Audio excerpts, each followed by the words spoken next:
దరూర్ గ్రామంలో ఇంతవరకు ఎప్పుడు లేనంతగా 5 ఇళ్లలో చోరీ చేసి 12 తులాల బంగారం, 1,00,000 2 లక్షల క్యాష్ మరియు ఒక బైక్ చోరీ చేశారు.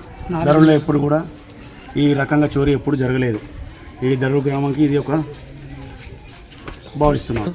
వీళ్ళందరూ యువల ఊరికి వాళ్ళు వేరు, అంటే వాళ్ళ అత్తగారింటికో చుట్టాలింటికో ఎవరింటికో వాళ్ళు వెళ్ళారు వాళ్ళ వర్క్ల మీద.